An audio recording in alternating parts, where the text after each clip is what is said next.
What's up, ladies and gents, and welcome back to the Love All Life podcast. I'm your host, Gaston Murray. And if you're new to the channel, please hit that like button, share, and subscribe. It would help the channel greatly. With that being said, let's dive into the topics of parents, the college coaching landscape, American players versus foreign players, and how you should better prepare yourself as an athlete coming in to the NCAA as a tennis player, what to expect, all that good jazz. I will say this, the current college landscape now compared to what it was when I was coming up in the ranks and trying to get on a Division I team is very different. I do believe that there are some aspects that make it a little bit harder for the average, let's say, American who is trying to make it on the roster of a top Division I program or a mid-major program as well at the Division I level. And so with that being said, I want to dive into the hot topic of American players versus foreign players. And this is a debate that's been going on for a little while now. You even probably heard of Patrick McEnroe, who was calling for the limit of foreign players because there was a recent NCAA event where out of, let's say, 24 players, only 3 were American born. Pretty crazy, right? And for me, as an American kid, I see that and I go, wow, that is kind of crazy. And I am for more American players getting more spots. However, I am for the spirit of natural competition. And what does that mean? What are you saying, Gaston? Are you saying that you're against American players getting spots? No. What I am saying is this. We have to face the reality that if a coach has to breed and continue their winning program, and if you're competing for national championships, and if you're competing to win, let's say, the ACC championship, the SEC championship, Pac-10, Pac-12, Big Ten, all those schools have a mandate to win every year, time and time again, especially if you're a very top program like Virginia, USC, UCLA, Florida, Tennessee, USC Gamecocks. The schools that I just mentioned have a mandate to recruit. And if you're an American kid, you have to face the reality that you're competing against international competition every day, whether you know it or not. My dad told me this when I was very young at an early age, and this is really, I'd say, way before I got serious into tennis. I was in first, second grade. He said, Gaston, you're not just competing against your classmates, you're competing against the world. And this is a lesson that if you're a kid watching this, if you're a parent listening to this, you have to keep this statement in your back pocket as you're competing. It's not that you have to compare yourself time and time again to the people that you're competing against or your peers, but this is the reality of what you have to face as a high-level junior who's competing and playing in these tournaments. When it's time to get recruited, coaches have the right to get the best kid that's going to help them win matches. That's what really college is about. It's about winning. It's about competing, and it's about fighting for everything you have. It's a heart and soul job. That's really what it comes down to. It's not about that's just giving the nice kid a chance, because nice doesn't win matches. If you don't have that killer instinct, if you don't have, I'd say, that heart to really dive in and get gritty time and time again, then Division I tennis is not for you. It's just not. And so this is the reality that you have to face. Now, going back to Patrick McEnroe, what he said, there could potentially be a rule, let's say, for example, to limit foreign players. I'm not totally against that because I do believe we have enough American talent to oversee and really develop. I don't think we've done a great job in terms of, I'd say, developing our American tennis players to live up to the standard that they should, because the reality is that we are losing spots to foreign players. But again, that is not, let's say, for example, the foreign or international players' fault. We have to really be careful of what we say when it comes down to that debate. I don't blame it on anybody who's international because, again, they're just doing their job to compete, fight, and win. Some of these players just have a, no-out situation where they go to school, they're there for tennis, they're there for the education too, but they have a lot of pressure to graduate and finish compared to American kids where they might have more ways to get out of a situation. So an international player is going to be a lot more hungry than the average American in terms of getting a spot on a team. On the Division I men's side, for example, international players take up 61 to 63% compared to the women's side that take up 66%. On the men's side, in terms of the American recruiting prospects, you have 37 to 39%. And on the American side for women's, you have about 34%. So these are some of the stats that you just have to keep in mind in terms of recruiting and how coaches are recruiting in terms of American versus international students. To finish off with this, I'm not opposed to healthy competition. At the end of the day, it's not really the debate of, oh, well, foreign players are taking more American spots, so we should just automatically give international players less opportunities.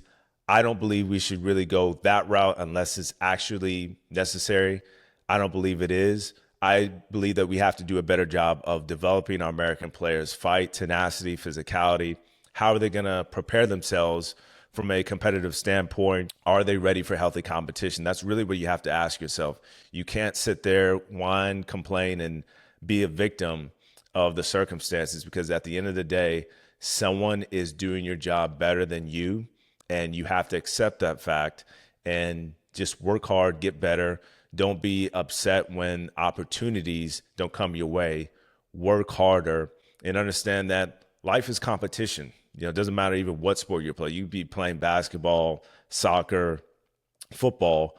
You have to understand the fact that you're always competing against somebody. That somebody who's around your level might be working harder than you. So keep it in mind.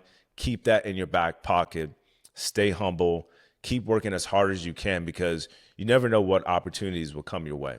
In addition to this, parents, do not put unrealistic expectations on your kid. And here's why. Most of your kids are not going to make it at the Division I level. I'm sorry, I hate to say it. I don't like to be the bearer of bad news, but this is what it is. Very few of your kids are going to make it at this level. Every kid is not destined to play at a top program. Every kid is not even destined to make it at the mid-major or lower level Division I. So you have to be prepared with the reality of how to switch things up and how to excel your kid in a way that they become a better athlete while they're learning the sport of tennis. How do you do that? Well, you have to bring a sense of more nuances in terms of how they need to move faster, how they can improve their physicality, jump higher, run. And it's different for everyone. I'd say it was different for me. I always played a lot of sports, so that helped my athleticism overall. Playing things like golf, doing track and field in middle school, playing basketball up into my sophomore year in high school. And again, I'm not saying that playing 2, 3, or 4 sports is going to be the key to making your tennis game better, but you do have to add some elements that will help you become not only a better competitor, but a better athlete. This is what it really comes down to. Coaches are recruiting better athletes who are really good at tennis. It's not about, being a good tennis player and then trying to develop as an athlete later. That is really not the formula anymore. Back then, yes, if you were really good at tennis and you had some trouble maybe athletically, you could develop maybe later as an athlete. But now, when you look at how the game is played, it's played at a fast rate. You look at players like Jannik Sinner, Carlos Alcaraz, and I know I'm talking at the professional level, and we're not there, obviously. But when you look at the game today and how it's played, it is played at a rapid, fast rate. And so if you could get your child to move faster, to understand the game and process information, that's really what it comes down to. If you can understand how to do that at a higher level, the chances of you being recruited and being recognized by the coach are going to be a whole lot better than you just focusing on having the perfect technique and having perfect ground strokes. Because at the end of the day, you can have those things. If you can't move, if you're not the athlete that the coaches would like to see, then you're not going to be on a team. They're not going to ask you to come on the roster, and they're certainly not going to give you any money. So with that being said, focus on becoming a better athlete and focus on becoming more competitive. Don't cry about results. Don't say that, it's all based upon, the UTR and you have to play so many tournaments. when you get into the habit of putting so much pressure on getting rankings and getting points, it takes away from the kid's development. So stop with the notion that you have to be playing more tournaments and you have to be having more private lessons. That's not how it works. That's not how your kid is going to get better. You have to allow your kid to rise and fall, rise and fall, rise and fall, rise and fall. They got to get up and then they got to get back from a place where they're knocked down. In tennis, you have to fail over and over again. And some parents, you might be a parent that's listening to this, you might not get it, and it's okay. And when you see your kid lose, ask yourself, okay, do they have the ability to come off the court and reflect what went right, what went wrong? Can they journal? Can they meditate on the things that they need to do in order to get better? Can they hold themselves accountable? Not be a victim. Don't be a victim of the moment. Learn from the mistakes and allow your kid to be coached and mentored by the right person that is in their life. I think the problem that I see a lot today, especially with parents and junior players, is they don't allow the coach to do their job. And this might be a touchy subject for some of you who are listening. Maybe you've been too involved in your kid's tennis journey. And I'm not saying that you shouldn't be, because I love the parent who's very proactive, who's asking questions, who wants to know what they're doing in the private session or the academy. Whatever it is your tennis situation is, you do have to realize, though, if you have a good mentor, if you have a very good coach that is teaching your kid, then you got to learn to back off just a little bit and just evaluate what they're doing. And if they're having really good success, then let's see, right, how the kid can handle it with their coach, and do not try to interfere with training. Do not try to dictate what you think should be done. This is where a lot of problems come. So don't be afraid to just allow your kid to be mentored by someone who does know the game, who's doing the right things on and off the court. Again, coaches are not perfect either. They say the wrong things at times. They think the wrong things. They make decisions that are bad. I have been an example of someone who's, thinking maybe the wrong way about a player or who has said the wrong thing. And maybe I meant well in the moment, but maybe my words didn't reflect what the child needed in terms of their development. All coaches have said things and have thought things that are not helpful for the kid that they're coaching. However, if you're with someone who has, really good resume, someone who knows the game, someone who's able to mentor your kid on and off the court, I'd say you're in a very good situation. Again, it doesn't have to be perfect, but you have to allow your kid to respond to constant criticism, and they have to be coachable, right? If you're not coachable at this level of, I'd say, being a solid competitor, learning how to be competitive, and just learning how to be coachable in the moments where you need to. And if that is, let's say, a consistent problem for you, then you probably won't make it. Now, in recent news, I'm sure you guys heard of the men's and women's team of Arkansas being cut. This is definitely a major issue, especially when you're looking at the ins and outs of college tennis. This is a top program that was cut. And it does surprise me, because you look at the landscape of the SEC, it's rich in competitive history. The men's team made the NCAAs, and they still got the program cut, which is pretty ridiculous. And reports were saying that around 2.5 million was supporting those programs. And my take is this: as someone who loves sports, especially tennis, it is devastating to see something like that. And when you see it as a parent, maybe as a kid who has a dream of playing Division I tennis at that level or another school, you kind of fear, will another program be cut like that? What happened? I think it might, because now people are just so invested in other sports that are attracting things like, for example, basketball, football, and of course you have all these contracts and what is actually bringing money to the school. But at the end of the day, when you have a successful program like Arkansas and a program that's in the SEC, a top program that people look at, it is, I'd say, a bad look. And I do believe that this needs to be changed. From a professional standpoint, I do believe that college tennis is in danger when it comes to things like this, because we as competitors, as tennis players, as coaches, I hate to see the NCAA, schools, and institutions make decisions like this. This shouldn't be happening.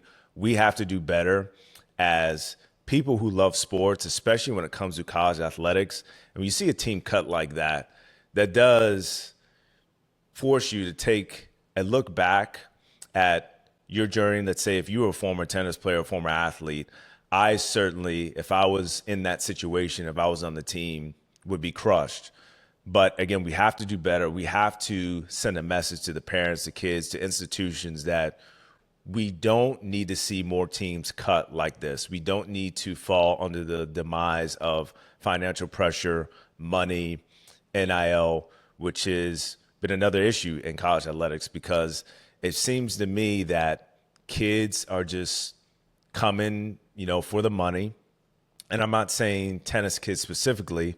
There might be a few.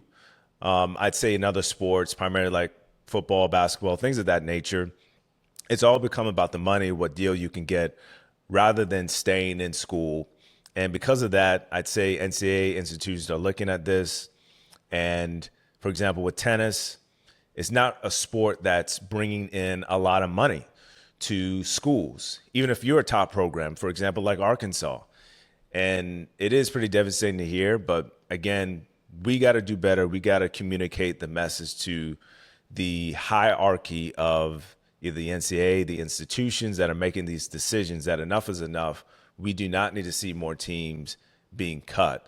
So just prepare yourself for the future for things to happen like this, because if people are more concerned about money and NIL deals and what other sports are bringing more money to the school, then these types of things will keep happening. I want to thank you guys for tuning in to the Love of Life podcast. If you're watching this on YouTube, please hit that like button, share, and subscribe. It would help the channel greatly. And if you are a Spotify listener, please hit that like button and follow. I would greatly appreciate it. Love you guys. Thank you once again for tuning in. God bless. G-Men is out.